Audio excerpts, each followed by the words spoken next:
ॐ सहना भवतु सहनौ भुनक्तु सह वीर्यङ्करवावहै तेजस्विनावधीतमस्तु मा विद्विषावहै।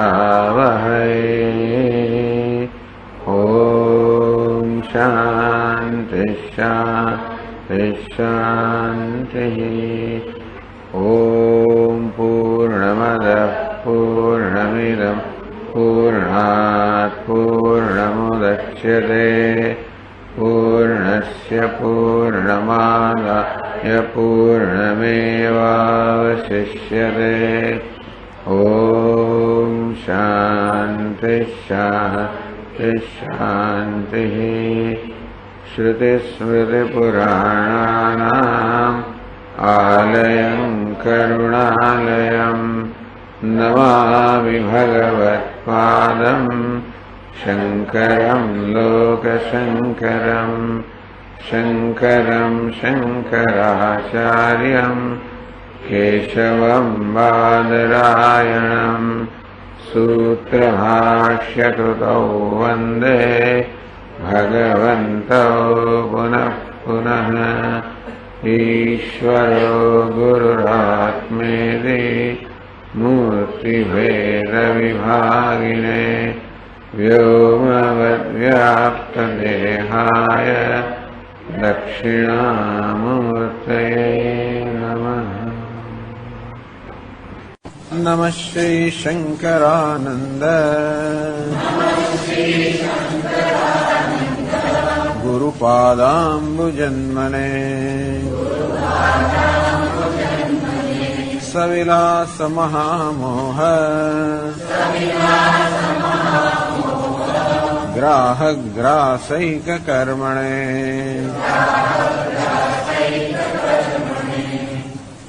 अग्यारहवां श्लोक थी। नृत्यशाला स्थितो दीपः प्रभुं सभ्यांश्च नर्तकीम् दीपयेद विशेषेण तदभावेऽपि दीप्यते। अहङ्कारं धियं साक्षी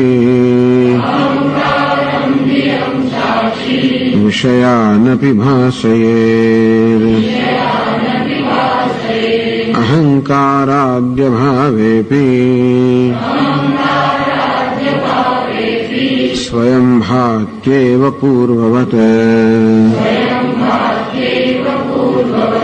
निरन्तरं भासमाने कूटस्थे ज्ञप्तिरूपतः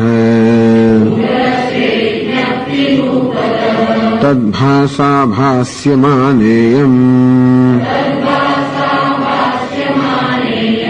बुद्धिर्नृत्यत्यनेकधा। अहङ्कारः प्रभुः सभ्याः विषया नर्तकी मतिः। तालादिधारिण्यक्षाणी दीपः साक्ष्यवभासकः। स्वस्थान संस्थितो दीपः सर्वतो भासयेद्यथा। स्थिरस्थायी तथा साक्षी बहिरन्तः प्रकाशयेत्। नृत्यशाला स्थितो दीपः। नृत्यशाळाમાં રહેલો દીપ છે પ્રભું સભ્યાંશ નર્તકીન અવિશેષણ દીપયેત। એ પ્રભુ અર્થાત જેના કાર્યક્રમ આયોજન કર્યું છે સભ્યો અર્થાત પ્રેક્ષકો અને નર્તકી જે નૃત્ય કરી રહી છે અવિશેષણ દીપયેત। આ બધાને કોઈ પ્રકારના વિશેષ વગર અર્થાત પક્ષપાત વગર કે બુદ્ધ્યાદિ વિકારમંતરેણ વૃદ્ધ્યાદિ વિકારમંતરેણ। તો એ જયારે દીપક જ્યારે પ્રભુને પ્રકાશિત કરતો હોય ત્યારે વૃદ્ધિ થાય, એટલે કે એમને વધારે પ્રકાશ આપે, કે સભ્યોને પ્રકાશિત કરતો હોય ત્યારે એનો ક્ષય થાય કે એમને ઓછો પ્રકાશ આપે. આમ જો પેલા દીપકની અંદર પણ જો પક્ષપાત હોય તો એનો વિકાર જોઈ શકાય. આમ જોઈએ ને મુખ ખીલી ઉઠે, આમ જોઈએ ને આમ મોઢું પડી જાય, ધારો કે થતું હોય દીપકને પણ એ પ્રકારના પક્ષપાત ધારક હોય, જે વર્ણન કરે પેલા કયા રઘુવંશમાં ક્યાં આગળ તો જયારે સ્વયંનું વર્ણન કરે ત્યારે પેલી રાજકુમારી આમ એમની સખીની સાથે પેલો વરમાનો હાર લઈને આમ જતી હોય, જે રાજકુમાર પાસે જાય આમ એકદમ મોં ખીલી ઉઠે કે હમણાં મને હાર પહેરાવશે. આગળ ગઈ બિચારું મોં એકદમ પડી જાય, ત્યાં અંધકાર ફેલાઈ જાય. પેલી દીપકની જેમ જતી હોય, દીપકની જેમ જતી હોય તેમ તેમ પ્રકાશ થતો હોય, મુખ પર આમ પ્રકાશ ફેલાતો જાય, જેમ આગળ જાય અંધારું ફેલાતું જાય, એવું તો થાય. તેવી જ રીતે આ દીવો પણ ધારો કે આમ પેલો જુએ અને પ્રભુને જુએ કહો આ મહત્વનો માણસ છે અને માટે વધારે પ્રકાશ માંગે તો એનો વૃદ્ધિ થાય. આ સભ્યો બધા ઠીક છે, ઓછો પ્રકાશ આપે તો એનામાં ક્ષય થાય. પરંતુ જો આ પ્રકારે રાગ દ્વેષ હોય, પક્ષપાત હોય તો વૃદ્ધિ ક્ષય અર્થાત વિકાર જણાવી આવે. આ વિશેષણ કોઈ પ્રકારના વિકાર વગર, કોઈ પક્ષપાત વગર, કોઈ રાગ દ્વેષ વગર અવિશેષણ દીપેદ એ બધાને પ્રકાશિત કરે છે. એનું મહત્વનું કારણ છે તદ અભાવે દીપ્યતે, કે આમાંના કોઈ ના હોય તો પણ એ તો પ્રકાશમાન છે. બહુ મહત્વની વસ્તુ છે. આ લોકો હોત અને જો દીવો પ્રકાશતો હોત અને ન હોત તો બિચારો એકલો પડી ગયો હોત, સૂનો પડી ગયો હોત, ઝાંખો પડી ગયો હોત તો કે નહીં. અહંકારમ ધ્યેમ સાક્ષી વિષયાન અભિભાષેત, તે રીતે સાક્ષી પણ અહંકારમ ધ્યેમ વિષયાન અભિભાષેત. આ સાક્ષી જે છે ચૈતન્ય પણ અહંકાર જે પ્રભુ સ્થાનીય છે, આગળ કહે છે બુદ્ધિ અને વિષયો બધાને પણ અહં ભાષે એક જ પ્રયત્નમાં એક સાથે બધાને પ્રકાશિત કરે છે. અહંકારાદ્ય ભાવે બી, અહંકાર વગેરે ન હોય ત્યારે પણ સ્વયં ભાતિ એવું પૂર્વત, અને પૂર્વત પહેલાની જેમ જ એ પોતાના પ્રકાશમાં પ્રકાશમાન છે. અહંકાર કે બુદ્ધિ કે વિષયો જેમ સુષુપ્તિ વગેરે અવસ્થામાં કંઈ પણ ના હોય તો પણ એ તો પ્રકાશમાન છે. તો કહ્યું કે આવો સાક્ષી છે. નિરંતરમ ભાસમાને કૂટસ્થે જ્ઞપ્તિરૂપતઃ તદભાષા ભાષ્યમાના એમ બુદ્ધિ નૃત્યથી અનેકધા. આ જો બુદ્ધિમાં અનેક પ્રકારના વિકાર છે. પ્રશ્ન એ થયો કે ખરેખર સાક્ષીની કોઈ કલ્પના કરવાની જરૂર છે. એવું નથી કે બુદ્ધિ જે બધો વ્યવહાર પ્રકાશિત કરતી હોય, તો કે નહીં. બુદ્ધિ તો વિકાર છે, વિકારને પ્રાપ્ત થાય છે. જે વિકારી હોય, જળ હોય એ સ્વયં પ્રકાશની જરૂર તો પ્રકાશની અપેક્ષા રાખતું હોય. જળ વસ્તુને પોતાની જણાવવા માટે પ્રકાશની અપેક્ષા હોય. તો બુદ્ધિ સતત પરિવર્તનશીલ છે. બુદ્ધિમાં ઘટાકાર વૃત્તિ, પટાકાર વૃત્તિ એમ જેમને વિષયને પ્રકાશિત કરે તેમ તેમ આ બુદ્ધિના આકારમાં સતત પરિવર્તન થતું જાય. એ બધા જે બુદ્ધિ વિકારી છે અર્થાત જળ છે, પરપ્રકાશ છે, અન્યના પ્રકાશની અપેક્ષા રાખવાની છે. તદભાષા ભાસમાના એમ બુદ્ધિ. તો વાસ્તવમાં આ સાક્ષી જે છે જ્ઞપ્તિ રૂપત, જ્ઞપ્તિ અર્થાત જ્ઞાન સ્વરૂપમાં ચૈતન્ય રૂપે નિરંતરમ ભાસમાને કૂટસ્થે. આ નિર્વિકાર પરમાત્મા તો કે નિર્વિકાર ઈશ્વર, કારણ કે આ પરમાત્મા જીવ પરમાત્માનું સદા ચિંતન તે કહેવામાં આવ્યું કે જીવને પરમાત્મા વિશે સતત તમારે ચિંતન કરવું જોઈએ. તો પરમાત્માનું ચિંતન ચાલી રહ્યું છે કે આ પરમાત્મા રૂપ જે સાક્ષી છે કૂટસ્થ છે અર્થાત નિર્વિકાર છે. જ્ઞપ્તિ રૂપત ભાસમાને, જ્ઞપ્તિ અર્થાત જ્ઞાન સ્વરૂપ કે ચૈતન્ય સ્વરૂપમાં જયારે સાક્ષી પ્રકાશી રહ્યો છે. તદ ભાષાયમ બુદ્ધિ ભાષ્યમાના, એના પ્રકાશથી આ બુદ્ધિ પ્રકાશિત છે. નૃત્યથી અનેકધા, અંદરથી આ બુદ્ધિ દેખાય છે એ પણ પોતાના પ્રકાશમાં દેખાતી નથી, વાસ્તવમાં સાક્ષી બુદ્ધિને પણ પ્રકાશિત કરનાર છે. તો નાટકની વાત કરી.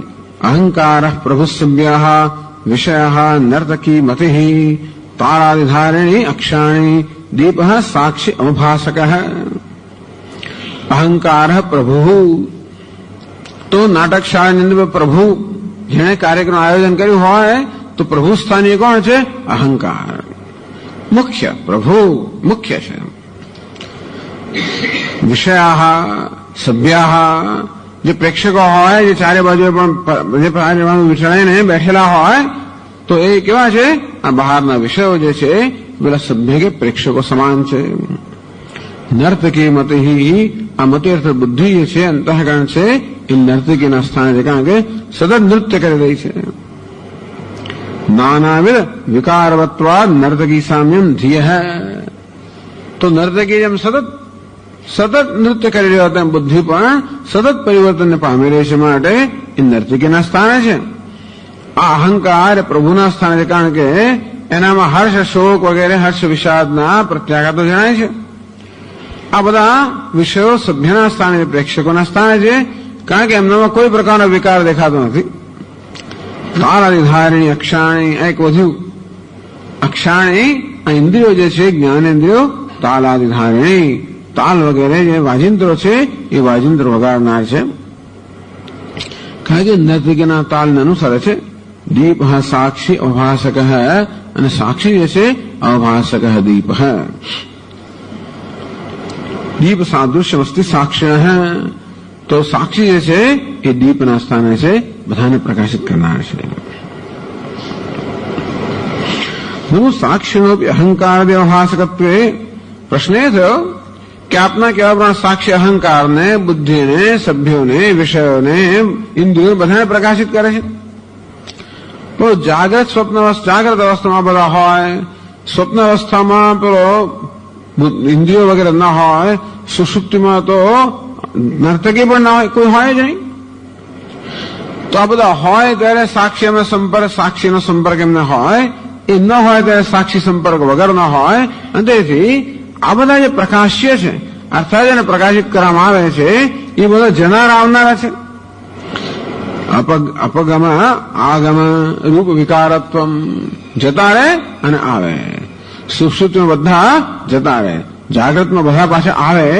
પરંતુ આ સાક્ષી જે બધાને પ્રકાશિત કરી રહ્યો છે, એમ જયારે સંબંધ થાય, જયારે હોય ત્યારે, એ જતા રહે ત્યારે પછી સંબંધ ના હોય, વિયોગ થાય, તો સંયોગ વિયોગ થયા કરીને કારણે સાક્ષીમાં પરિવર્તન થાય કે ના થાય? તો તેની સ્વસ્થાન સ્થિતો દીપ સર્વતઃ ભાષે યથા. જેમ દીપક પોતાના સ્થાનમાં રહીને સર્વતઃ બધી જ રીતે બધાને પ્રકાશિત કરે છે. સ્થિર સ્થાયી તથા સાક્ષી, અર્થાત આ પ્રકાશને પ્રકાશ્ય, એટલે જે પ્રકાશમાન વિષયો છે એ વિષયો સાથે પ્રકાશને કોઈ પ્રકારનો સંબંધ હોતો નથી, કોઈ સંપર્ક નથી હોતો. એમ લાગે કે પ્રકાશ આ પુસ્તકને પ્રકાશિત કરી રહ્યો છે, આ માઇક્રોફોન પ્રકાશિત કરી રહ્યું છે, પરંતુ એને કારણે પ્રકાશમાં કોઈ પ્રકારનું પરિવર્તન આવતું નથી.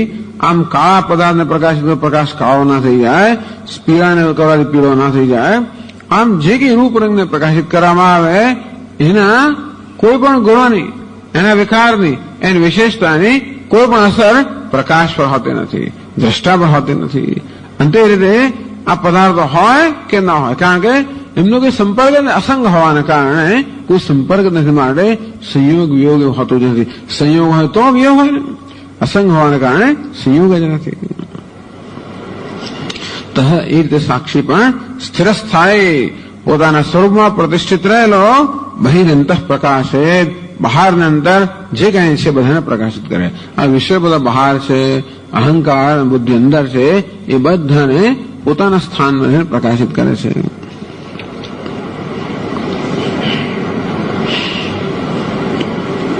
સ્થિર સ્થાયી તથા સાક્ષી બહિરંતઃ પ્રકાશેત, એમ જે આ શ્લોકમાં કહેવામાં આવ્યું એના વિશે પ્રશ્ન કરે છે.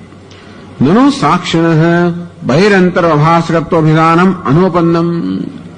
આપ કહો છો કે સાક્ષી બહારના અંદરના બધાને પ્રકાશિત કરે છે, એ કે બરોબર લાગતું નથી, તર્કસંગત નથી લાગતું. અપૂર્વમ અનપરમ અનંતરમ અબાહ્યમ વિશ્રુત્યા. બૃહદારણ્યક ઉપનિષદ કહે છે કે સાક્ષી કે પરમાત્મા કેવો છે? અપૂર્વમ અનપરમ, પૂર્વ નથી, અપર નથી, કારણ નથી, કાર્ય નથી. અનંતરમ અબાહ્યમ, અંતર નથી, બહાર નથી. ટૂંકમાં સાક્ષી કે ચૈતન્ય કે પરમાત્માનું સ્વરૂપ કેવું છે? જેમ અંદરપણું ને બહારપણા વગરનું, કારણપણું ને કાર્યપણા વગરનું, અંદરપણું ને બહારપણા વગરનું સ્વરૂપ છે. તો જે સ્વયં અંદર ને બહાર આ પ્રકારના ખ્યાલોથી મુક્ત છે, એ કેવી રીતે અંદર ને બહારના પદાર્થને પ્રકાશિત કરી શકે? એની શ્રુત્યા તસ્ય બાહ્યાંતર વિભાગ અભાવ અભિધાનાદ. તો શ્રુતિ તો કહે છે કે આ સાક્ષીમાં, ચૈતન્યમાં, પરમાત્મામાં અંદર અને બહાર એવો કોઈ વિભાગ નથી. સબાહ્યાભ્યંતરો એમ પણ કહે છે એ બહાર ને અંદર એક સાથે, બહાર ને અંદર રહેલો છે. એટલે બહાર પણ એક સાથે બહાર ને અંદર રહેલું હોય તો એ સ્વયં બહારપણા ને અંદરપણાથી મુક્ત છે. જેમ કે આકાશ છે ને એ બહાર પણ છે, અંદર છે. આ હોલ છે ને આપણો, આકાશ હોલની અંદર છે અને હોલની બહાર છે. એટલે આકાશ એક સાથે અંદર ને બહાર છે. એવું ક્યારે હોય છે કે જ્યારે આકાશમાં અંદરપણું અને બહારપણું ન હોય? એ તો આ હોલની દિવાલોને કારણે આપણે અંદર અને બહાર એ પ્રકારના વિભાગ પાડ્યા. પરંતુ અવકાશમાં કોઈ પ્રકારના વિભાગ નથી. આ દિવાલો કોઈ અવકાશમાં વિભાગ કરી શકતી નથી. વાસ્તવમાં દિવાલો સ્વયં અવકાશની અંદર હોવાના કારણે અંદરપણું બહારપણાથી મુક્ત છે અવકાશ. તો એવી જ કંઈક રીતે એક પ્રશ્ન છે કે આપ કહો છો કે સાક્ષી અંદર ને બહાર બધાને પ્રકાશિત કરે. અંદર એટલે કે અહંકાર, બુદ્ધિ વગેરે ઇન્દ્રિયો, અને બહાર એટલે બધા વિષયો. તો પોતે જયારે અંદર ને બહાર એ પ્રકારના ખ્યાલ વગરનો હોય તો કેવી રીતે અંદર ને બહારના પદાર્થોને પ્રકાશિત કરે છે? તો પ્રશ્નનો ઉત્તર આપે છે 16મા શ્લોકમાં. બહિરંતર વિભાગોયમ દેહાપેક્ષો ન સાક્ષિણી વિષયા બાહ્ય દેશસ્થા દેહસ્યાંતરહંકૃતિ.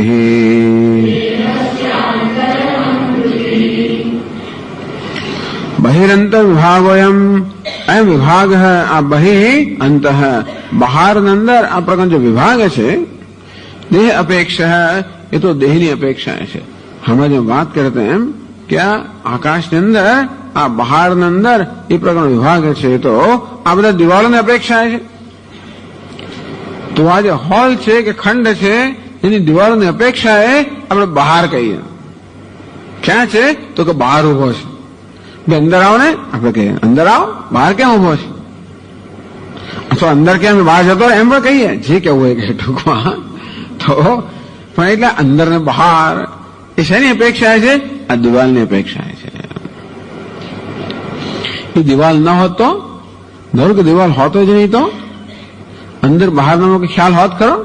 એ વ્યક્તિ ત્યાં જ ઉભો હોત, ધારો કે એ માણસ ત્યાં જ ઉભો હોત, પણ દિવાલો ન હોત તો આપણે એમ કહેત કે બહાર ઉભો રહે. બહાર કેમ છે? અંદર કેમ છે?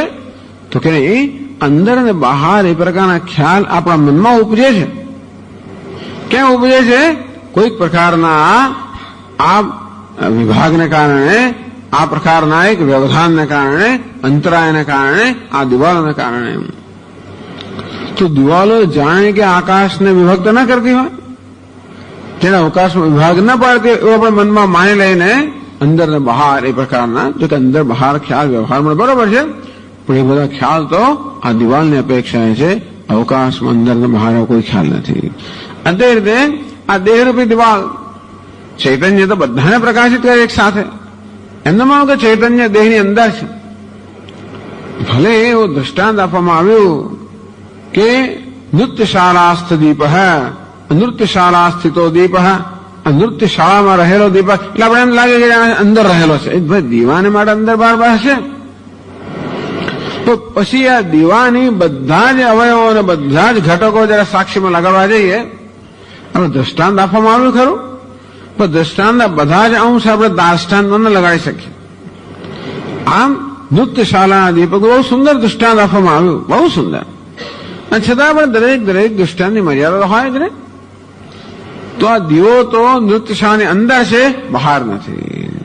એ અંદરની વસ્તુને પ્રકાશિત કરે, બહારને પ્રકાશિત ન કરે. કદાચ કરે ખરો, કદાચ દરવાજા દ્વારા થોડો પ્રકાશ બહાર જતો હોય તો બહારના પદાર્થને કદાચ કંઈક પ્રકાશિત કરે, પણ દીવા માટે કહી શકાય કે અંદરને બહારનાને પ્રકાશિત કરે છે કે અંદરનાને પ્રકાશિત કરે છે, બહારને પ્રકાશિત કરતો નથી. આ બધી વસ્તુઓ આપણે નૃત્યશાળાના દીપક માટે કહી શકીએ. પછી કે દીવામાં તો આવું છે તો સાક્ષીવાળું હોવું જ જોઈએ ને ઠકણા. એટલે કે દીપકના બધા અંશ જે છે દ્રષ્ટાંતના એ દાર્શનમાં લાગુ ના પડે. એટલે કે દેહાપેક્ષો સાક્ષી વ્યવહારમાં બહાર એવું કહીએ છીએ તો આ બધા પદાર્થો બહાર છે, મારું મન ક્યાં અંદર છે, અહંકાર ક્યાં છે, અંદર છે. એટલે કેવું વિષયા તો કસ્ય બાહ્યત્વમ કસ્ય ચ આંતરત્વમ. આપ કહો છો કે દેહની અપેક્ષાએ બહાર અને અંદર એ પ્રકારના વિભાગ કરવામાં આવે છે, તો દેહની અપેક્ષાએ બહાર કોને કહેવાય, અંદર કોને કહેવાય? વિષયા બાહ્ય દેહસ્થાહ. આ વિષયો બધા છે એને બાહ્ય કહેવામાં, કારણ કે એ દેહની બહાર રહેલા છે. દેહસ્ય અંતઃ અહંકૃતિ, અહંકારને અંદર કહેવામાં આવે છે, કારણ કે અહંકાર દેહની અંદર રહેલો છે. આ બરોબર છે. આમ એક દેહ નામની દિવાલ છે અંદર ને બહાર. એટલે નવદ્વારે પુરે દેહી પુરમ એકાદશ દ્વારમ. એકાદશ દ્વારમ પુરમ નગરી સમાન છે. નગરીની અંદર ને બહાર એ પ્રકારનો હોય. તો જેવી નગરની અંદર બધા દરવાજા હોય ને, રાત્રે બધા બંધ કરવામાં આવે, બધો વ્યવહાર બંધ થઈ જાય, તેવી રીતે આ ઇન્દ્રિયોપી દરવાજા પણ રાત્રે બંધ થઈ જાય તો બહારનો કોઈ વિષય આવી ના શકે. એટલે એનું બહાર કહે. અંદરથી કોઈ બહાર ના જઈ શકે, આપણે ઇન્દ્રિયો બહાર ના જઈ શકે, મન બહાર ના જઈ શકે રખબા, કારણ કે દરવાજા બંધ થઈ ગયા. સવારે ખુલે જે દોડાદોડ શરૂ થઈ ગયા. પાછી જે સવારે દરવાજા ખુલ્યા ના ખુલ્યા ઇન્દ્રિયો, કે જે ઇન્દ્રિયોનું મન જે બહાર દોડી જ છે જગતના વિષયમાં, એ દ્વારા વિષયો અંદર પણ આવે. આ રીતે બહાર અંદરનો વિભાગ કયો છે? આ દેહની અપેક્ષા છે, બાકી સાક્ષીમાં કોઈ વિભાગ નથી. નનુ સ્થિરસ્થાયી તથા સાક્ષી બહિરંતઃ પ્રકાશે. વળી પાછું કેવા દ્રષ્ટાંત આપ્યું, એટલે દ્રષ્ટાંતને કારણે જે પ્રશ્નો જન્મ એ પાછળ ઉકેલવા રહ્યા. દ્રષ્ટાંત આપે એટલે ઘણી સરસ સમજ્યા પણ આપી જાય, પરંતુ દ્રષ્ટાંતની મર્યાદા હોવાને કારણે બે થોડા ગૂંચવાડા પણ પ્રશ્નો ઉત્પન્ન કરે. સ્થિરસ્થાયી તથા સાક્ષી, જેમ દીવો સ્થિરસ્થાયી સ્થિર છે, સ્થાયી છે. સ્થાયી છે અને સ્થિર છે, સ્થિર દેશના સંદર્ભમાં અને સ્થાયી કાળના સંદર્ભમાં. આ દીવો કેવો છે? નિર્વિકાર છે. એટલે કે આમ દ્રષ્ટાની દ્રષ્ટિએ કહે છે નિર્વિકાર, એટલે કે દીવામાં કોઈ પ્રકારનો વિકાર નથી.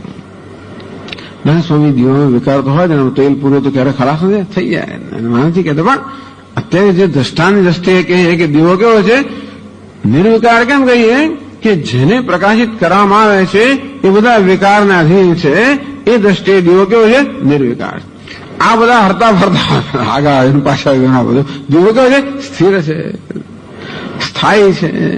પછી અમે બેઠેલા પછી કોઈ બહાર જાય, પછી કોઈ અંદર આવે, અસ્થાયી પણ હોય. તે રીતે દીવો કેવો છે? સ્થાયી છે, સ્થિર પણ છે અને સ્થાયી પણ છે. જે બેઠેલા લોકોમાં કોઈ અસ્થિરતા હોય, જયારે હલનચલન હોય, એમ તેમ દેહ હાલતો હોય, હાથ પગ હાલતો બધું થતું હોય, જયારે દીવો પ્રકાશિત કરનાર કેવો છે? સ્થિર છે.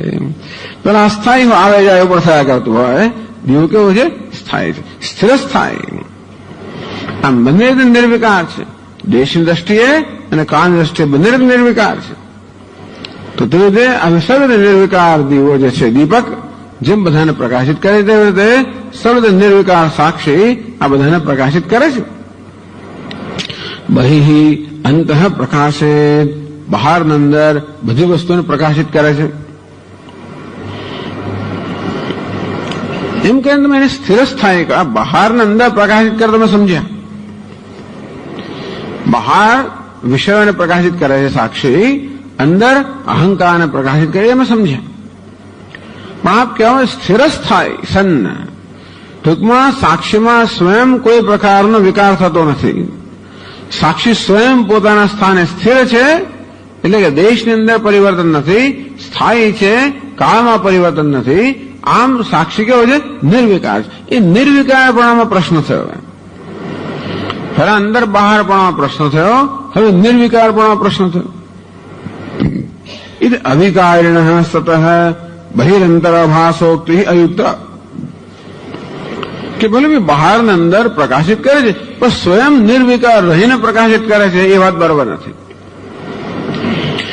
એ સાક્ષી સ્વયં પણ વિકારને પ્રાપ્ત થાય છે અને બહાર અંદર પ્રકાશિત કરી શકે છે. એ કેવી રીતે સમજાવે છે? અહમ ઘટમ પશ્યામી, જો આગળ કહેવામાં આવ્યું ને એક સાથે દ્રષ્ટા, દૃશ્ય અને દર્શન આ ત્રણને એક સાથે કેવી રીતે પ્રકાશિત કરવામાં આવતા હશે? અહમ ઘટમ પશ્યામી, અહમ દ્રષ્ટા, ઘટમ દૃશ્ય, પશ્યામી દર્શનમ. હું ઘડાને જોઉં છું. હું એટલે દ્રષ્ટા, ઘડો એટલે દૃશ્ય, જોઉં છું દર્શન. આમ દ્રષ્ટા, દૃશ્ય, દર્શન આ ત્રણને યુગપદ એક જ પ્રયત્નમાં એક સાથે પ્રકાશિત કરવામાં આવે છે એવું કહેવામાં આવ્યું. પણ હવે આપે જ એમાં કે અહમ ક્યાં છે? અંદર છે. અને ઘડો ક્યાં છે? બહાર છે. એટલે એ કહે છે કે અહમ ઘટમ પશ્યામિ અત્ર. આ પ્રકારનું આપણે જ્ઞાન થાય છે કે હું ઘડો જોઉં છું, હું વસ્ત્ર જોઉં છું, જે કંઈ જોતો હોઉં, સાંભળતો હોઉં, જે કંઈ થતું હોય. ઇત્યત્ર અહમેતિ અહંકાર સાક્ષિતયા પ્રથમતઃ ભાસકસ્ય અનંતરમ. તો પહેલા સાક્ષી અહમ એટલે હું ને અહંકારને પ્રકાશિત કરે છે. સાક્ષી અંદર રહીને અહંકારને પ્રકાશિત કરે છે. અને પછી ઘટમ પશ્યામી એમ કહીને એ ઘટાકાર વૃત્તિ રૂપે બહાર જાય છે. તો કે જુઓ, પહેલા સાક્ષી અહમ વૃત્તિ અંદર રહેલો છે અને અહંકારને પ્રકાશિત કરે છે. આમ અહમ એમ એવું છે ને કે અહમ ઘટમ પશ્યામાં અહમ પહેલો પ્રકાશતો હોય છે, પછી ઘડો પ્રકાશ. અહમ વૃત્તિ ઇદમ વૃત્તિમાં અહમ વૃત્તિ જે છે ને એ પહેલી પ્રકાશ હોય તો જ આ ઇદમ ઘડો વગેરેનું જ્ઞાન થઈ શકે. જગતના પદાર્થોનું જ્ઞાન ક્યારે થાય? પેલા અહંકાર પ્રકાશતો હોય ત્યારે. સુષુપ્તિની અંદર જગતના પદાર્થો ભલે ન રહ્યા પણ અહંકાર પ્રકાશતો ન હોવાના કારણે કોઈ જ્ઞાન થતું નથી. એટલે બહારના પદાર્થો ક્યારે પ્રકાશિત થાય? પહેલા જયારે અહમ પ્રકાશતો હોય ત્યારે. વૃત્યસ્ત્વહમ વૃત્તિમાશ્રિતા વૃત્તયો મનો વિદ્યહમ મન. આ બધી ઇદમ વૃત્તિ છે, વિષયાકાર વૃત્તિઓ છે, બધી અહમ વૃત્તિના આશ્રિત છે. અહમ વૃત્તિ પ્રકાશિત થતી હોય તો જ વિષય વૃત્તિ પ્રકાશિત થાય. વિદ્યહમ મન. રમણ મહર્ષિ કહે છે તેનો અર્થ એ થયો કે મન એટલે શું? તો કે વૃત્તિઓ. કયા પ્રકારની વૃત્તિઓ? ઇદમ વૃત્તિ અને અહમ વૃત્તિ. પણ ઇદમ વૃત્તિ તો અહમ વૃત્તિના આધારિત છે. માટે ખરેખર શું છે? ઇદમ વૃત્તિ અહમ વૃત્તિનો જ પરિવર્તન વિકાર છે. માટે વાસ્તવમાં અહમ વૃત્તિ જ કહેવાય. પણ ટૂંકમાં અહમ વૃત્તિ ને ઇદમ વૃત્તિમાં પહેલા અહમ પ્રકાશ તો હોય તો જ પછી ઇદમ પ્રકાશી શકે, એ સિવાય નહીં. એને કહે છે કે પહેલા અહમેદી અંત અહંકાર સાક્ષિતા પ્રથમતઃ ભાસકસ્ય. તો પેલા અહમ એ અંશ જે છે ને, અહમ ઘટમ પશ્યામી એમાં હું ઘડાને જોઉં છું, એમાં હું અંશ છે એ અંદર રહેલો અહંકાર છે એને સાક્ષી પહેલા પ્રકાશિત કરે છે. અનંતરમ ત્યાર પછી ઘટમ પશ્યામી ઘડાને જોઉં છું, બીજો અંશ થયો.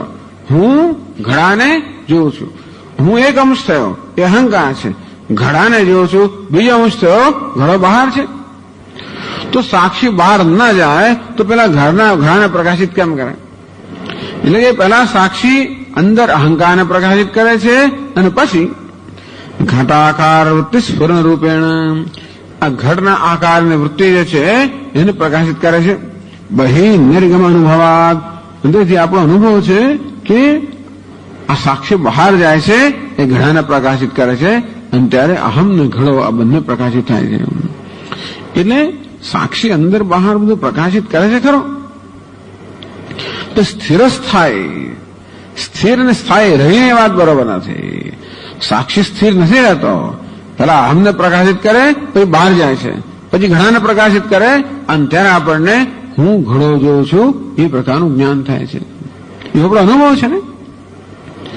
આમ કારણ કે જો આ ઘડો જે છે ને આવો એક પદાર્થ હોય, આપણને જયારે પણ આ ઘડાનું કંઈ જ્ઞાન થાય કે ઘડાને જોઈએ ત્યારે હંમેશા હું બહાર જોઈ રહ્યો છું. આ ઘડા સાથે બહાર પણ હંમેશા સંકળાયેલું જ હોય છે. ઘડાને જયારે જોઈએ કોઈ પદાર્થને ત્યારે એ બહાર છે એમ બહાર પણ સંકળાયેલું હોય છે. અને હું જોનારો અંદર છું, અંદર પણ સંકળાયેલો હોય છે. અહમ વિશે અંદર પણ આપણા મનમાં એ ખ્યાલ હોય જ છે. ભલે આપણે કદાચ આમ બહુ સ્પષ્ટતાથી એની નોંધ લઈએ કે ન લઈએ, પરંતુ આ જે દ્રષ્ટા જે છે અંદર રહેલો છે, આ દૃશ્ય પદાર્થો બહાર રહેલા છે, એમ બહારમાં સંકળાયેલું જ છે. તેથી એ બહારપણાનો ખ્યાલ ક્યારે આવે?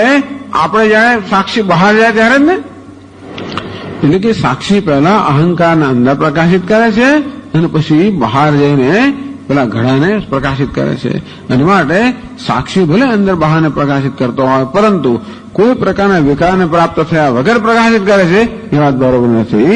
એ પણ બહાર જવાનું વિકારને પ્રાપ્ત કરે, એ પણ સ્થિર નથી, બહાર જાય છે. એવી રીતે શંકા કરે. હવે શંકા કે અમને તો જન્મતી નથી, ના જન્મે. જેટલો વિચાર કરે એટલી શંકાઓ જન્મે. સૂક્ષ્મ વિચાર કરી તો બધું જન્મે, બાકી તો કશું ના જન્મે. આપણે ધ્યાન જ આપતા હોઈએ તો કશું જન્મે. તો એટલે કઈ વસ્તુમાં ધ્યાન આપવું, કેમ આ બધું વિચાર કરો ને. તસ્માત જીવ પર આત્માનો ચિંતય સર્વદા ચિંતય. આ જીવને પરમાત્મા વિશે સદા ચિંતન કરવું જોઈએ. તો ચિંતનમાં રીત બતાવે છે આપણને. એમ કહીને છોડી દો તો જુદી વાત છે. ચાલો જાઓ ચિંતા કરો, ઘેર જઈને આત્મા પરમાત્માની સદા ચિંતન કરો, તો આપણે ઘેર જઈને ઊંઘી ગયા હોત. પણ એ સ્વયં ચિંતન કરે છે. કેવી રીતે? આત્માને પરમાત્માનું ચિંતન કેમ કરવું? પરમાત્માનું શું સ્વરૂપ છે? આત્મા પરમાત્મા ભિન્ન નથી. પરમાત્માનું શું સ્વરૂપ છે? સ્થિરસ્થાયી. એ કઈ રીતે? બધી અનેક અસ્થિરતાની વચ્ચે પરમાત્મા સ્થિર રહેલો છે. બધી અસ્થાયી વસ્તુમાં એ સ્થાયી રહેલો છે. એ કઈ રીતે? તો એને સ્થિર સ્થાયી જાણવા માટે અસ્થિર શું છે, અસ્થાયી શું છે જાણવું પડે. જે અસ્થિર છે, અસ્થાયી છે, પરમાત્મા નથી, એમાં વિવેક કરવો પડે ને. આત્મા અનાત્મા વિવેક. જે અસ્થિર છે અનાત્મા છે, અસ્થાયી છે અનાત્મા છે. તો અસ્થિર ન સ્થાયીને જાણીએ, એને અનાત્માની કોટીમાં મૂકી દઈએ, એ પ્રકારનો વિવેક કરી ત્યારે પછી આપણે સાક્ષીને કે પરમાત્મા જાણી શકીએ. માટે એમને એમ કે આ લોકોને કઈ બેઠા બેઠા કરવાનું નથી, એટલે આવું ચિંતન કર્યા કરે એવું નથી. પંચદશિકાને બી કરવાનું નથી, એટલે એમની વૃદ્ધાવસ્થાની અંદર એમના બસ આ ગ્રંથ રચ્યો, બેઠા બેઠા બસ વિચારો કર્યા કે ગોળા કપડા કરે, એવું નથી. પણ કેમ વિવેક કરવું? કારણ કે અવિવેક પ્રશ્ન છે અહીંયા. અવિચાર સિદ્ધ આગળ કહેવામાં આવ્યું કે આ સંસાર જે છે ને એ કેવો છે? અવિચાર કૃતો બંધ વિચારણ નિવર્તતે. આ બધી વસ્તુઓના સ્વરૂપો વિચાર ન કરવા હોવાને કારણે એમને વિચાર ખ્યાલ તો પાછળ ધરાવીએ જ છે. તકલીફ એ છે ને કે જેના વિશે વિચાર ન કર્યો હોય, એના વિશે કશી માન્યતા ન ધરાવતો તો વાંધો નહીં. માન્યતા તો બધાને માટે, અભિપ્રાય તો બધાને પણ હોય જ. નરેન્દ્ર મોદી માટે અભિપ્રાય હોય, વાજપેયી માટે અભિપ્રાય હોય, કોંગ્રેસ માટે અભિપ્રાય હોય, પેલા માટે બધા અભિપ્રાય તો હોવાના જ. તેમ હું વિશે અભિપ્રાય હોય, જગત વિશે હોય, વિષય વિશે બધાના અભિપ્રાય તો ખરો જ. તો તમે કઈ જોઈ આવે છે અભિપ્રાય માટે? ના, બસ અભિપ્રાય હોવો એ તો અમારી શું કહેવાય, અમારો હક છે, અધિકાર છે. અંતે દરેક વસ્તુ અભિપ્રાય હોવો, બસ આનું નામ સંસાર. અભિપ્રાયને કારણે પછી પેલાનું નામ આવે તરત મનમાં કશું થાય. આ મુસલમાન હિન્દુ કશું નામ આવે, અભિપ્રાયને કારણે નામ સંભળાય ને મનમાંથી એક આવેગ જન્મે. કોઈ વ્યક્તિમાં આપણા મનમાં એવો ખ્યાલ આવે, વ્યક્તિનું નામ આવે ને આમ વિચાર આવે ને કશું થાય અંદર. એમ ન થતું હોત તો વાંધો નહીં ભાઈ. બધા પ્રકારના અભિપ્રાય ધરાવ્યા પછી પણ જો અંદર કઈ ના થતું હોત, આપણે સ્થિર સ્થાયી રહી શકતા હોત તો વાંધો નથી રહી શકતા. એ બધા ખ્યાલને કારણે અસ્થિર ન સ્થાયી બની જાય છે. અનેક પ્રકારના આવેગો આવતા હોય છે, એનું નામ સંસાર. આ દરેક કહ્યું તે પ્રમાણે દરેક અભિપ્રાય દુઃખ આપનારો છે. મને અસ્થિર બનાવી દે છે, અસ્થાયી બનાવી દે છે. એટલે શેને કારણે અભિપ્રાય જન્મ્યો છે, શેના વિશે જન્મ્યો છે, એ બધી સ્પષ્ટતા કરી દઈએ તો પછી જે સ્થિર ને સ્થાયી છે સ્થિર ને સ્થાયી રહે, અને અસ્થિર ન સ્થાયી એના સ્થાને રહે. આ તો પેલાને આ સ્થાને લાવી દીધો છે. અવિચાર કૃતો બંધ વિચારને નિવર્તતે.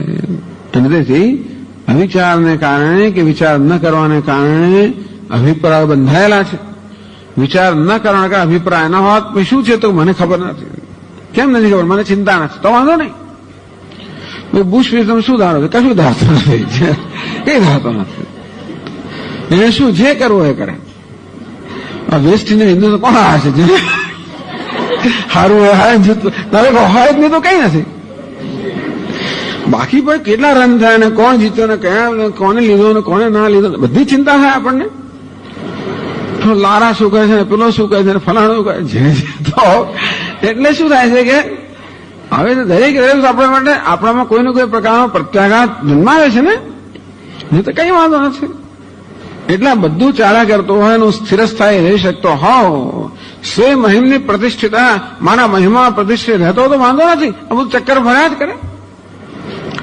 જેમ પેલી દીવાદાળી હોય, ગમે ત્યાં તોફાન આવે, વાવાઝોડા આવે, મોજા આવે, જેને આવું હોય ને આવે, એ દીવાદાળી જેમ સ્થિર અને સ્થાયી, બધી અસ્થિરતાની વચ્ચે સ્થિર, બધી અસ્થાયી વસ્તુમાં સ્થાયી. વાળો આવે ને જાય, મોજા ઉછળે ના ઉછળે, પવન આવે વાવાઝોડા આવે, બધું થયા કરે, સ્થિર સ્થાયી. આ તો એવું નથી, જરાક પવન આવ્યો આમ નમી ગયો, પેલી બાજુ આવ્યો તેમ નમી ગયો. આ નામ સંસાર. આમ આ અભિપ્રાયને કારણે દરેક વસ્તુ આપણા પર અસર ઉત્પન્ન કરે છે. ટૂંકમાં જગતના બધી જે કઈ ઘટનાઓ બનતી હોય, જે કશું હોય, એ આપણને હલાવી કેમ નાખે છે? અભિપ્રાયને કારણે. જો અભિપ્રાય, જે વિચાર વગર જન્મેલા અભિપ્રાયને કારણે. વિચાર સાથે જન્મેલો હોય તો વાંધો નહીં. મિથ્યાને મિથ્યા જાણતા હોય, સત્યને સત્ય જાણતો વાંધો નથી. પણ વિચાર ન કરવાના કારણે મિથ્યાને સત્ય માની લઈએ, બસ પછી મિથ્યા જે જોર જમાવે આપણા પર. એમ કરીને બધા જોર અજમાવે છે, જોર જમાવે છે. અવિચાર કરતો બંધ વિચાર નિવર્તતે. અંદરથી એટલા માટે આ બધો હવે શું બેનો કાંત્યા કરે છે. આ શું છે? સૂક્ષ્મ કાંતવાનું ચાલે છે. આ બધું સૂક્ષ્મ. આ પંચરસીની આ એક શૈલી છે કે કાંતે, સ્પિનિંગ, કાંતું જુએ જુએ, ઝીણું ઝીણું ઝીણું ઝીણું ઝીણું કાંત્યા કરે, સૂક્ષ્મ ને સૂક્ષ્મ. જેથી આપણે પણ આવું ઝીણી વસ્તુ નોંધ લઈએ અને આપણે કાંતીએ એટલે ખાલી ચૂથાચૂથ કરવાય નહીં, પણ દરેક વસ્તુના સૂક્ષ્મતાને, દરેક વસ્તુને સૂક્ષ્મ સમજવી. એટલે બહાર અંદર પ્રકાશિત કરે છે, સ્થિર સ્થાયી રહીને બહાર અંદર પ્રકાશિત કરે. કઈ રીતે? 17મા શ્લોકમાં કહે છે, અંતસ્થાધિ સહૈવાક્ષૈ બહિર્યાતિ પુનઃ પુનઃ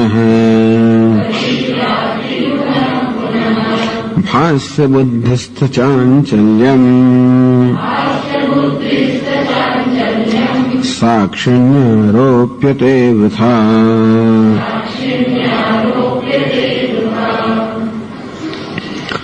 તો એક વસ્તુ અસ્થિર છે અને અસ્થાયી છે. કોણ છે?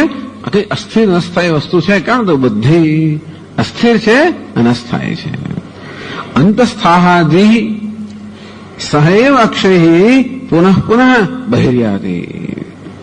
અંતસ્થાધિ તો અંદર રહેલી બુદ્ધિ, અક્ષય સહ ઇન્દ્રિયોની સાથે, પુનઃ પુનઃ બહિર્યાતિ વારંવાર બહાર જાય છે. અખંડજી મહારાજ કે પતિદેવ ગए काम पर गए तो श्रीमती जी पर्स लेके निकल पड़ी, राह जुए. महाराज समझा है તેમ બુદ્ધિ રાહ જોતી હોય, જરાક તો બહાર ગઈ જ છે ને, જરાક તો બહાર ગઈ જ છે ને. પુનઃ બહિર્યાતિ, વારંવાર ઇન્દ્રિયોની સાથે. કારણ કે ઇન્દ્રિયોને ખેંચી જાય છે. ઇન્દ્રિયોને આ વિષયો માટે આસક્તિ હોય, જે કંઈ હોય તે રાગ દ્વેષને કારણે એની અસર બુદ્ધિ પર થાય. અને તેથી અક્ષય સહ ઇન્દ્રિયો સાથે બુદ્ધિ પણ વારંવાર બહાર દોડી જાય છે. દૃષ્ટિ ગ્રાહકત્વેને દેહાંતરાવસ્થિતા બુદ્ધિ. એક ગ્રાહ્ય છે, બીજું ગ્રાહક છે. આ ગ્રાહક એ પ્રકારના શબ્દ પ્રયોગ કરવામાં આવતો હોય છે. ગ્રાહક એટલે પેલો ગ્રાહક ને, દુકાનનો ગ્રાહક ને, પણ ગ્રાહક એટલે ગ્રહણ કરનાર. એના પરથી જ ગ્રાહક થયો છે. પણ આપણે રૂઢિ અર્થમાં ગ્રાહક એટલે પેલો વેપારીનો ગ્રાહક, એવો ગ્રાહક ને, ગ્રાહક એટલે ગ્રહણ કરનાર. ગ્રાહ્ય એટલે જે ગ્રહણ થાય છે તે. આ વિષય કેવા છે? ગ્રાહ્ય છે, જેમને ગ્રહણ કરવું એટલે જાણવું. ગ્રહણ કરવું એટલે કે જાણવું. તો ગ્રાહ્ય એટલે દૃશ્ય. આ દૃશ્ય પદાર્થનું બીજું નામ છે ગ્રાહ્ય. આ દ્રષ્ટાનું બીજું નામ છે ગ્રાહક. ગ્રાહ્ય ગ્રાહક ભેદ. બસ એવો પણ આચાર્ય આ પ્રકારના શબ્દ પ્રયોગ ગ્રાહ્ય ગ્રાહક તો દૃષ્ટ ગ્રાહકત્વેન દેહાંતરાવસ્થિતા બુદ્ધિ. આ દૃશ્ય પદાર્થો છે એના ગ્રાહક રૂપે, એમના દ્રષ્ટા રૂપે આ બુદ્ધિ જે છે એ દેહની અંદર રહેલી છે. બુદ્ધિ જરૂર દેહની અંદર રહેલી છે. રૂપાદિ ગ્રહણાય, પછી આ રૂપ રંગ વગેરેના આ પદાર્થોનું જ્ઞાન પ્રાપ્ત કરવા એમને જોવા માટે શું થાય છે ત્યાં, સાંભળવા માટે એમ જાય, કાન દ્વારા જાય, આંખ દ્વારા કે જોવા માટે જાય, ત્વચા દ્વારા સ્પર્શવા માટે જાય. આમ પેલી ઇન્દ્રિયો જાય ને એની જોડે બુદ્ધિ પણ જાય. ગ્રહણ ચક્ષુરાદિ દ્વારા ભૂયો ભૂયો નિર્ગચ્છતિ. ચક્ષુરાદિ દ્વારા, ચક્ષુ વગેરે જ્ઞાનેન્દ્રિયો દ્વારા ભૂય ભૂય વારંવાર બહિર નિર્ગચ્છતિ, બહાર જતી હોય છે. એટલે બહિર યાદ પુનઃ પુનઃ વારંવાર બહાર જાય છે. આંખો દ્વારા જાય, પછી કાન દ્વારા જાય, પછી ત્વચા દ્વારા જાય, એમ કરીને ભાષ્ય બુદ્ધિ ચાંચલ્યમ. તો આ બુદ્ધિ પણ કેવી છે, ભલે પદાર્થોને પ્રકાશિત કરનારી પણ સ્વયં પછી પ્રકાશ્ય છે. આ પદાર્થોના સંદર્ભ બુદ્ધિ આપણે શું કહીએ, ગ્રાહક કહીએ. રૂપમ દૃશ્યમ લોચનમ દૃક તદૃશ્યમ દૃક્ત માનસમ દૃશ્યા દ્વિવૃત્તે સાક્ષી દૃગેવ ન તો દૃશ્યતે. રૂપમ દૃશ્યમ, આ જગતના પદાર્થો કેવા છે, દૃશ્ય છે. લોચનમ દૃક, આ ઇન્દ્રિયો કેવી છે, દ્રષ્ટા છે. કોની સરખામણીમાં, કોની તુલનામાં, વિષયોની તુલનામાં. પણ એવા ઇન્દ્રિયોમાં કેવી બની જાય, દૃશ્ય બની જાય. કોની તુલનામાં, મનની તુલનામાં. મન કેવું છે, દ્રષ્ટા છે. એટલે કે વિષયોની તુલનામાં ઇન્દ્રિયો અંદર છે, તો ઇન્દ્રિયોની તુલનામાં મન અંદર છે, મળે એને દ્રષ્ટા કહેવાય, ઇન્દ્રિયો દૃશ્ય બની જાય. પરંતુ ચૈતન્ય કે સાક્ષીની તુલનામાં મન પણ બહાર છે અને સાક્ષી દૃશ્યા ધીવૃત્તે હૈ. આ બુદ્ધિની વૃત્તિઓ પણ દૃશ્ય છે અને સાક્ષી દ્રષ્ટા છે. એટલે બુદ્ધિ જે બહારના વિષયોની અપેક્ષાએ દ્રષ્ટા કહેવાય કે ગ્રાહક કહેવાય, એ પણ સાક્ષીની અપેક્ષાએ ગ્રાહ્ય છે. અર્થાત બુદ્ધિને સ્વયં પણ પ્રકાશિત કરવામાં આવતી હોય છે. કોના વડે, સાક્ષી. આગળ કહેવામાં આવ્યું, સાક્ષી વડે. ભાષ્ય બુદ્ધિસ્થ ચાંચલ્યમ. તો બુદ્ધિ સ્વયં કેવી છે, ભાષ્ય છે. કોના વડે, સાક્ષી વડે. ઇન્દ્રિય ભાષ્ય અને સાક્ષી ભાષ્ય. આ બહારના પદાર્થો કેવાય, ઇન્દ્રિય ભાષ્ય, ઇન્દ્રિય વડે પ્રકાશ્ય છે. ત્યારે મનની વૃત્તિઓ કેવી છે, સાક્ષી ભાષ્ય, સાક્ષી વડે પ્રકાશ્ય છે. તો ઇન્દ્રિય, આ બુદ્ધિ એ છે કે મનની વૃત્તિઓ છે એ બહારના વિષયોને પ્રકાશિત કરે, પણ સ્વયં ઇન્દ્રિયની વૃત્તિઓ છે એ સાક્ષી વડે, ચૈતન્ય વડે પ્રકાશિત થયેલી હોય. ભાષ્ય બુદ્ધિસ્થ ચાંચલ્યમ. બુદ્ધિ પણ કઈ છે, ભાષ્ય છે, પ્રકાશ્ય છે, દૃશ્ય છે. તત્સ્થમ ચાંચલ્યમ. આજે બુદ્ધિ જે સ્વયં ભાષ્ય છે, પ્રકાશ્ય છે, એમાં ચંચળતા રહેલી છે. સાક્ષી આરોપ્ય તે વૃથા. એ ચંચળતા બુદ્ધિ છે એ વૃથા, ખોટી રીતે, મિથ્યા રીતે, કોઈ કારણ વગર સાક્ષીની આરોપ્ય એ સાક્ષી પર આરોપિત કરવામાં આવે છે. તથા જ તન્નિષ્ઠમ ચાંચલ્યમ તદભાસકે સાક્ષીની આરોપ્ય. બુદ્ધિ ચંચળ છે કે બુદ્ધિ તો ચંચળ રહેવું જ પડે, એ સારું છે. બુદ્ધિ ચંચળ ના હોત તો કશો વ્યવહાર થાત જ નહીં. એક જ જગ્યાએ બુદ્ધિ કે હું તો બહાર નહીં ગયો તો કઈ આપણે કોઈ વિષયનું જ્ઞાન થાય જ નહીં. ચંચળ વીજળી વેગે જતી હતી બુદ્ધિ તો. આ મન તો વીજળી પણ વધારે વેગવાન હોય. એટલે એક વસ્તુને જોઈ તરત બીજી વસ્તુ, તરત ત્રીજી વસ્તુ આમ તરત જ બદલાઈ શકે. કોઈ જાતના સમયના, કોઈ પ્રકારના સમયના ગાળા વગર તરત બદલાઈ જાય.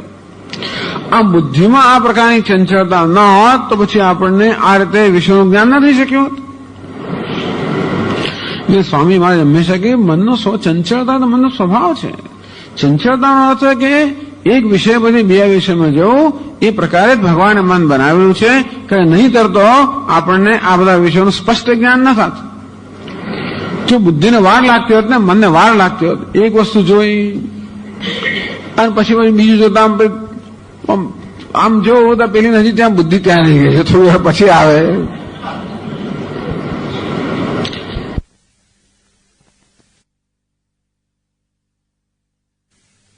તો આપણે કોઈ સ્પષ્ટ વિષયનું સ્પષ્ટ જ્ઞાન ના થાત. પરંતુ બુદ્ધિ ચંચળ છે, અર્થાત કેવી ચલાયમાન છે, તરત છે. એક વિષય તરત છોડીને એટલે કે મહાત્માઓ કે જો જગતમાં બધી વસ્તુ અસંગ છે, કોઈ જગ્યાએ આસક્તિ, આ બધા પ્રકૃતિમાં આસક્તિ નથી. ઇન્દ્રિયો પણ આમ જોવે તરત છોડીને બીજાને જોવે, ત્રીજાને જોવે, આ જતું જ રહે, એનો કઈ અંશ પણ રહી જતો નથી. આ બ્લેક બોર્ડ પાછળ જોવે એટલે બસ આ વસ્તુ ના હોય, આગળ જો પાછળ ના હોય. આંખો કેવી છે? અસંગ છે. મન પણ કેવું છે? અસંગ છે. તો આપણે જ ખાલી આસક્તિ ધરાવનારા છે, બાકી આ બધી વસ્તુ અસંગ છે. પણ એને કારણે તો કે બુદ્ધિ, ઇન્દ્રિયોમાં ચંચળતા છે, બુદ્ધિમાં ચંચળતા છે, જે જરૂરી છે, અને તો જ આપણને વિષયોનું જ્ઞાન થઈ શકે. પણ તન્નિષ્ઠમ ચાંચલ્યમ, તો બુદ્ધિમાં રહેલા ચંચળતા જે છે તદ ભાસકે સાક્ષી આરોપ્યતે. બસ અવિવેક તો અવિચાર સિદ્ધ સંસાર, અવિચાર કૃતો બંધ, વિચારણ નિવર્તતે. તો અવિચાર કૃત, પેલો વિચાર કર્યો નથી, ચંચળતા છે ખરી, ક્યાં જ છે ખરી, ક્યાં છે? બુદ્ધિમાં છે. બહાર જવું અંદર આવવું, બહાર જવું અંદર આવવું, આ પ્રકારની અસ્થિરતા ક્યાંક છે ખરી, ક્યાં છે? બુદ્ધિમાં છે. પરંતુ એ બુદ્ધિમાં રહેલું ચાંચલ્ય છે સાક્ષી આરોપિત જ ભાષકે, સાક્ષી આરોપિત એ બુદ્ધિને પ્રકાશિત કરનાર સાક્ષીમાં ચૈતન્યમાં આરોપિત કરવામાં આવે છે. આનો અવિચાર, અવિવેક, વૃથા આરોપ્ય છે, વાસ્તવિક નથી. અતઃ ન વાસ્તવમ સાક્ષી ચાંચલ્યમિતિ ભાવ. ટૂંકમાં તેથી સાક્ષીમાં, આત્મામાં જે પ્રકારની ચંચળતા આપણે માનીએ છીએ કે સાક્ષી બહાર ગયો, ચેતના બહાર, ચૈતન્ય બહાર ગયું, અંદર આવ્યું, આ બહાર અંદરની જે આ ગતિ છે, આ ચંચળતા છે, પ્રવૃત્તિ છે, એ સાક્ષ્યમાંથી ક્યાં છે? બુદ્ધિમાં છે, ભાષ્ય બુદ્ધિમાં છે. એને એ ભાષક સાક્ષીમાં આરોપિત કરવામાં આવે છે. ભાષકે ભાષ્ય ચાંચલ્ય આરોપ ક્વ દૃષ્ટ હૈ. આવું તો કેવું હોતું હશે? જે વસ્તુ પ્રકાશિત હોય એ પ્રકાશિત વસ્તુમાં રહેલી ચંચળતાને પ્રકાશકમાં આરોપ કરવામાં આવે, એવું કેવું બની શકે? સૂર્ય જગતને પ્રકાશિત કરતો હોય તો જગત સતત પરિવર્તનશીલ છે, તો કે સૂર્યને આપણે માનતા નથી હોતા? પ્રશ્ન પૂછે છે કે આ દૃશ્યમાં જે ચાંચલ્ય છે એ દ્રષ્ટામાં આરોપિત કરવામાં આવે, એવું બીજે ક્યાંય જોયું છે ખરું? એવું છે ને, કશી વસ્તુ આપણે કહીએ ત્યારે એના માટે આપણી પાસે કંઈક દ્રષ્ટાંત હોવું જોઈએ, ક્યાંક અનુભવ થયો હોય કે દૃશ્યમાં રહેલા ગુણને દ્રષ્ટામાં આરોપિત કરવામાં આવે, એવું ક્યાં જોવામાં આવ્યું? એટલે આ બધું આ પંચદશીકારે આ બધી વસ્તુ બહુ સુંદર રીતે વિચારી છે, સુંદર દ્રષ્ટાંત આપણને આપે છે, જેથી મનમાં કોઈ પ્રકારની સંશય કે અસ્પષ્ટતા ન રહે.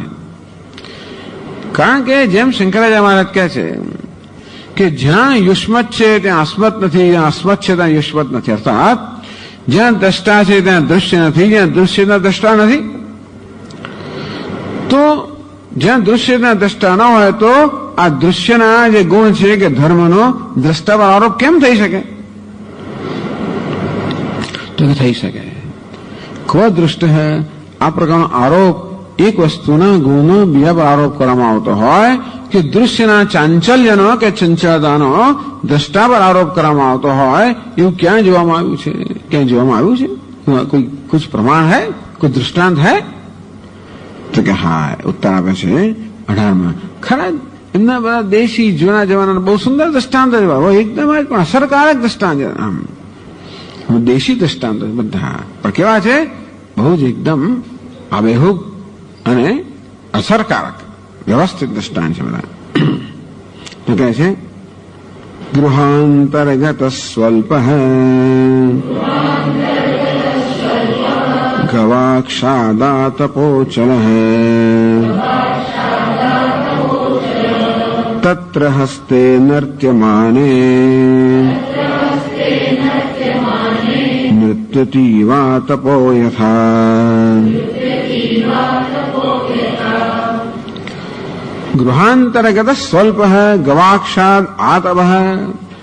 કલ્પના કરો કે આપણા ઘરની અંદર એક ઓરડો છે, અંધારો છે, એક ગવાક્ષ પેલા જૂના જમાનો ઘરની અંદર છે ને લોકો ઉપર એક નાના નાના પેલા છિદ્ર રાખે, બાકોરું જેને કહેવાય. ગોખલો તો ખરો, ગવાક્ષ એટલે ગોખલો નહીં. એનો અર્થ અહીંયા બાકોરું થાય. પેલા નાના નાના હવા આવવા માટે આમ બાકોરું રાખે લોકો. અજવાળું બહુ મોટું હોય, નાનકડું મોટું. આપણે તો ગવાક્ષ એકદમ નાનકડું છિદ્ર હોય, એક નાનકડું બાકોરું હોય, માનો ને. ગોખલાને ગવાક્ષ કહેવાતું હશે, જ્યાં આપણે પેલો દીવો વગેરે રાખતા હોઈએ. પણ આ ગવાક્ષનો શું અર્થ છે કે આ આખો હોલ તો બંધ જ છે, એક નાનકડું કાણું છે ત્યાં આગળ ઉપર દિવાલમાં, અને ત્યાંથી સૂર્યનું એક નાનકડું એકદમ નાનકડું કિરણ, સ્વલ્પ આતપ. એટલે ગવાક્ષમાંથી, નાનકડા બાકોરામાંથી એકદમ સ્વલ્પ, એકદમ નાનકડું એક કિરણ આવે છે. ગવાક્ષાત ગૃહાંતર્ગત સ્વલ્પ આતપ અચલ વર્તતે. સૂર્ય તો સ્થિર છે માટે સૂર્યનું એક કિરણ આવી રહ્યું છે, નાનકડું પાતળું બારીક, એક બારીક કિરણ આવી રહ્યું છે. એ કિરણ કેવું છે? સ્થિર છે. સૂર્ય સ્થિર છે માટે સૂર્યનું કિરણ પણ સ્થિર છે. ગવાક્ષાદ આતપ ગવાક્ષાદ ગૃહાંતર્ગત સ્વલ્પ આતપ અચલ. ગવાક્ષ અર્થાત નાનકડા પેલા છિદ્રમાંથી ઘરની અંદર આવેલું સૂર્યનું એકદમ બારીક જે કિરણ છે એ સ્વયં કેવું છે? સ્થિર છે, અચલ છે. તત્ર હસ્તે નર્ત્યમાન ઘરેજીના પ્રયોગ કરજો. સ્વલ્પ આતપ અચલ હે વર્તતે. આમ જે નાનકડું બારીક કિરણ છે એ સ્વયં કેવું છે? અચલ છે. તત્ર તસ્મિન આતપે હસ્તે નર્ત્યમાને પુરુષેણ હસ્તે નર્ત્યમાને. નાના છોકરા આપણે કરતા હોય ને હંમેશા હાથ હલાવીએ, તમને યાદ છે? નાના હોય ને ત્યારે આવો એક કિરણ આવતો ને આમ આંગળે હલાવીએ આપણે, બધું આવું. એટલે બધા છોકરાઓ સરખા જ હતું, આવો કહીએ આમ હલાવો, આમ ઈચ્છા થઈ જ જાય આપણને. તો આવી રીતે અંધારા ઓરડાની અંદર એમ માનો કે એક સૂર્યનું કિરણ આવે છે અને દિવાલ પર પડે છે, એટલે દિવાલના એક નાનકડા અંશને પ્રકાશિત કરે છે. હવે કોઈ પેલો અટકચવાળો છોકરો હોય શું કરે? એ કિરણની અંદર આમ આંગે આમ ફેરવે, આમ કરે. તત્ર હસ્તે નર્ત્યમાને. તો એ તત્ર એટલે તસ્મિન આતપે, એ નાનકડા કિરણ જે આવે છે ત્યાં આગળ હસ્તે નર્ત્યમાને, આમ હાથ આપણે હલાવીએ. લોકો તો બધા સૂર્યના પ્રકાશમાં જાત જાતના આમ કે હરણ દેખાડે જાત બધું કરતા હોય છે ને, આમ કરે આંગળીઓથી. ઘણા લોકો આમ એવા એકદમ આમ નિષ્ણાત હોય છે, આમ કરે, આમ જરાક વાર જેવું હરણ દેખાય, આમ કરે ગાય દેખાય ને બીજું દેખાય. આપણે અડધો કલાક આમ કર્યા કરે દેખાય નહીં, તો અત્યારે દેખાડે આપણને. ઘણા લોકોને આવી કુશળતા હોય છે. તો માનો કહું કિરણ આવી રહ્યું છે અને આમ હાથ હવે હસ્તે નર્ત્યમાને. આ નર્ત્યમાને કહ્યું, હાથ આમ નૃત્ય કરતો હોય એવું કહીએ. ખાલી હાથ હાલતો નથી, કારણ કે પેલી નૃત્ય કરે છે, મારે નર્ત્યમાને કહેવામાં આવ્યું. નૃત્ય દીવ આતપો યથા. તો શું થાય આપણને પેલી દિવાલ પર શું દેખાય ખબર છે? જાણે કે પેલું કિરણ પણ નૃત્ય ના કરી રહ્યું હોય. ખરેખર આપણો હાથ નૃત્ય કરી રહ્યો છે, પણ દેખાય શું કે પેલી દિવાલ પર જોઈએ તો પેલું કિરણ આમ નૃત્ય કરી રહ્યું હોય એવું લાગે આપણને. પુરુષે હસ્તે નર્ત્યમાને ઇતસ્તસ ચાલ્યમાને. આમ તેમ ફેરવે. યથા આતપો નૃત્ય દીવ ચરદીવ લક્ષ્યતે. જેવી રીતે પેલું સૂર્યનું કિરણ જે છે એ નૃત્ય કરતું હોય, ચાલતું હોય, હાલતું હોય એવું લાગે. જેવી રીતે નતું ચાલતી ઇત્યર્થ. આમ ચાલતું જણાતો હોય છતાં પણ ખરેખર તો એ કિરણ ચાલતું નથી, સ્થિર સ્થાયી છે. સ્થિર છે અને સ્થાયી છે. હાથ અસ્થિર છે, અસ્થાયી છે. આ હાથની અસ્થિરતા અને અસ્થાયીતા જે છે એ પેલા કિરણ પર આરોપિત કરવામાં આવે છે. જો કેવું પેલું કિરણ કેવું નૃત્ય કરે છે, જો પેલું કિરણ કેવું નૃત્ય કરે છે. તો આમ કહ્યું કે આ દૃશ્ય, હાથ કેવો છે? દૃશ્ય છે. કિરણ કેવું છે? અવભાષક છે. દ્રષ્ટાંત વ્યવસ્થિત આપે છે ને. આપણો હાથ જે છે એ જે નૃત્ય કરે કેવો છે? દૃશ્ય છે, અવભાષ્ય છે, પ્રકાશ્ય છે. તો કિરણ કેવું છે? અવભાષક છે, પ્રકાશક છે, દ્રષ્ટા છે. અને તો આ રીતે અવભાષ્યમાં રહેલી ચંચળતાનો અવભાષકમાં આરોપ કરવામાં આવ્યો. આમ જેમ નહીં તેવી રીતે બુદ્ધિ નૃત્ય કરી રહ્યો છે, અંદર બહાર જતી હોય છે, એની ચંચળતાનો આરોપ સાક્ષીમાં કરવામાં આવે છે. વાસ્તવમાં સાક્ષીમાં કોઈ પ્રકારની ચંચળતા નથી. એટલે આત્મામાં ચંચળતા જણાય. બુદ્ધિ દુઃખી થઈ જાય, હું દુઃખી છું. બુદ્ધિ સુખી હોય, હું સુખી છું. બુદ્ધિ ચિંતિત હોય, હું ચિંતિત છું. આમ કરીને કોઈ પ્રકારના વિચાર વગર આપણે બુદ્ધિમાં રહેલા જે બધા ગુણો, ધર્મો, ચંચળતા, મર્યાદાઓ, દુઃખ, અલ્પતા બધી વસ્તુનો સાક્ષી પર આરોપ કરીને એવો ખ્યાલ સેવતા હોય છે કે હું અલ્પ છું, હું ચંચળ છું, શું કરવું એમ, બહુ મારું સ્થિર નથી, હું અસ્થિર છું, હું અસ્થિર નથી, બુદ્ધિ અસ્થિર છે. પણ બુદ્ધિની અસ્થિરતાને આત્મા પર, બુદ્ધિના દુઃખને આત્મામાં, બુદ્ધિના સુખને આત્મામાં.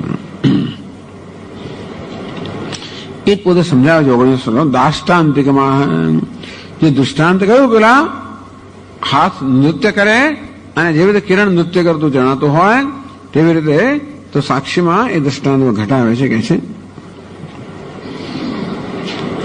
નિજ સ્થાન સ્થિત સાક્ષી બહિરંતર્ગમાગમૌ અકુર્વન બુદ્ધિ ચાંચલ્યાદ કરોતીવ તથા તથા. કેવી રીતે નિજ સ્થાન સ્થિત સાક્ષી, તે રીતે આ સાક્ષી કહે છે નિજ સ્થાન સ્થિત, પોતાના સ્થાનમાં સ્થિત છે. તો દેવો, આ બધા શબ્દ પ્રયોગ ક્યાંથી આવે? દેવો પોતાના સ્થાનમાં સ્થિત છે તેમ સાક્ષી પણ પોતાના સ્થાનમાં સ્થિત છે. હજી આપણા મનમાં પેલા નાટક શાન દીપનું આમ દૃષ્ટાંત છે ને, એટલે એના કેટલાક અંશો રહી ગયા છે. હજી નિજ સ્થાન સ્થિત સાક્ષી, પોતાના સ્થાનમાં સ્થિત રહેલો સાક્ષી. બહિરંતર ગમાગમૌ અકુર્વન બુદ્ધિ ચાંચલ્યાત કરોતી યથા તથા. તો બહાર જવું અને આવવું, ખરેખર તો ગમાગમો અકુર્વન, સાક્ષી સ્વયં બહાર કે અંદર જતોય નથી ને આવતોય પણ નથી. કોણ જાય છે આવે છે? બુદ્ધિ. બુદ્ધિ ચાંચલ્યાત, આ બુદ્ધિ બહાર જાય છે પાછી આવે છે. કરોતી તથા તથા કે યથા તથા. તો જેવી રીતે આ હાથની ચંચળતા કિરણ પર આરોપિત કરવામાં આવી અને તે રીતે વાસ્તવ બુદ્ધિ બહાર અંદર જતી હોય છે, એનામાં ચંચળતા હોય છે. સાક્ષી તો પોતાના સ્થાનમાં સ્થિર છે અને બહાર જતો પણ નથી, આવતો પણ નથી, અસ્થિર પણ નથી, અસ્થાયી પણ નથી.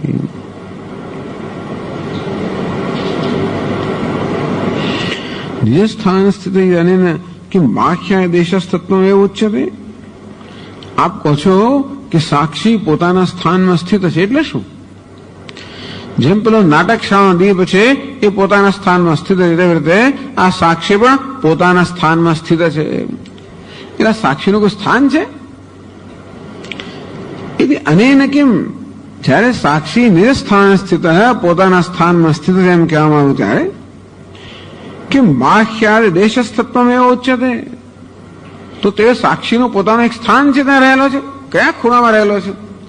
જેમ દીવો એક જગ્યાએ રહીને આખા પેલા નાટક શાળાને પ્રકાશિત કરતો હોય તેમ સાક્ષીમાં પોતાના સ્થાનમાં રહીને બહાર અંદર ગયા વગર આ બુદ્ધિ વગેરે પદાર્થોને પ્રકાશિત કરે છે. એ સાક્ષી ક્યાં રહેલો છે?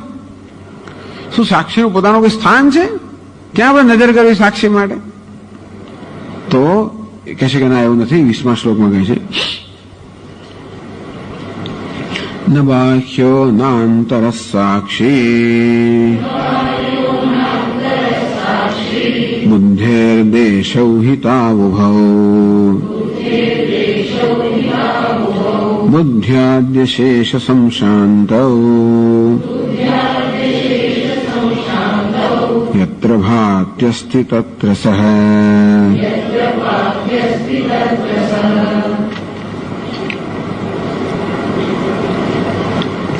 ન બાહ્ય ન આંતર સાક્ષી.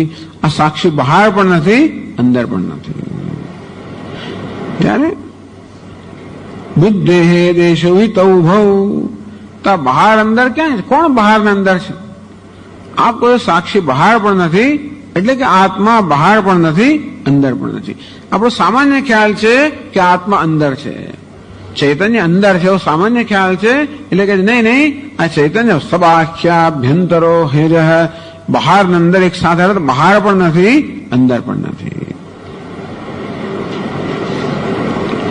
બુદ્ધે દેશો તૌ, આ બહાર ને અંદર તો પછી ક્યાં કોણ બહાર અંદર છે, તો કે બુદ્ધિના ખ્યાલ છે. બુદ્ધ હે દેશો, આ બુદ્ધિ પણ અંદર છે અને બહાર છે. એટલે દેહની અપેક્ષાએ બુદ્ધિ જયારે અંદર ગઈ અને બહાર તો બહાર ગઈ. એટલે અંદર ને બહાર પ્રકારના જે આ ગમનાગમન છે ક્યાં છે, બુદ્ધિમાં છે.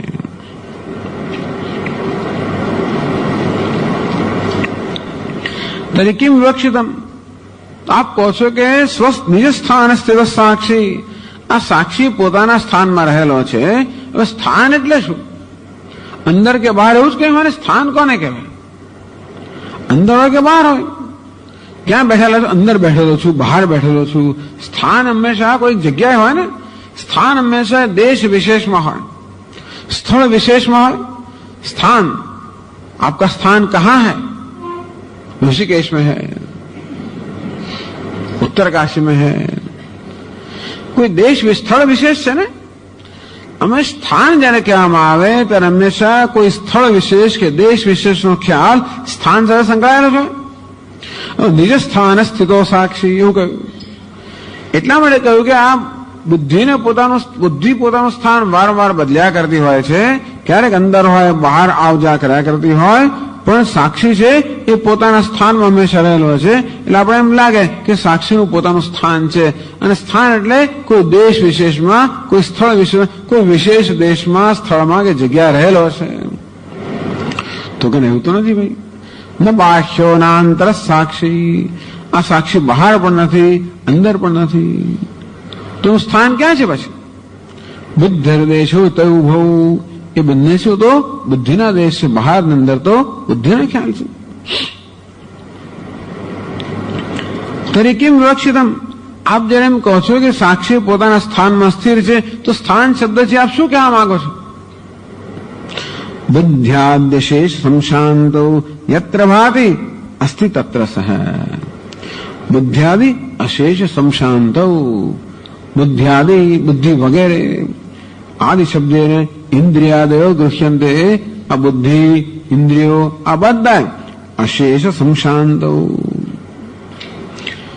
સર્વ બધા કોઈ પ્રકારના અપવાદ વગર આ બધા જયારે શાંત થઈ જાય. સંશાંત શબ્દેને તત્પ્રતિથી ઉપરથી વિવક્ષિતા, આ બુદ્ધિ શાંત થઈ જાય અર્થાત બુદ્ધિની કોઈ વૃત્તિ ઉઠતી નથી. આમ બુદ્ધિ વૃત્તિ ઉઠે અને શમી જાય, ઉઠે અને શમી જાય, એ તો બુદ્ધિની ચંચળતા થઈ.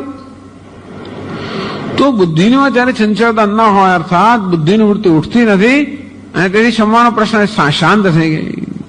એટલે કે બુદ્ધિ આપણે દેખાતી નથી, ઇન્દ્રિયોની પ્રતીતિ નથી. યદા પંચાવતિષ્ઠન્તે ક્રિયાણાની મનસા સહ બુદ્ધિશ્ચન વિશેષતી તામાહુ પરમામ ગતિમ. જયારે મન સહિત પંચ જ્ઞાનેન્દ્રિયો પોતપોતાના સ્થાને સ્થિર રહી જાય, બુદ્ધિ કોઈ પ્રકારની ચેષ્ટા કરતી નથી.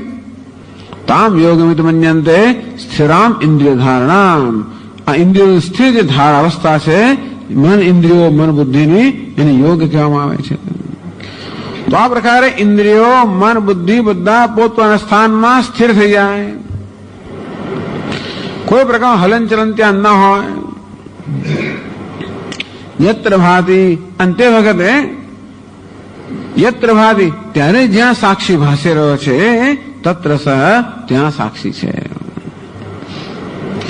એટલે અહીંયા આગળ પાદનોદમાં કહેવામાં આવ્યું નિજ સ્થાન સ્થિત સાક્ષી, નિજસ્ય સ્વસાક્ષિત્વ પ્રયોજક મૂળ જ્ઞાનસ્ય યત સ્થાનમ અધિષ્ઠાનમ બ્રહ્મ તત્ર સ્થિત ઇત્યર્થ.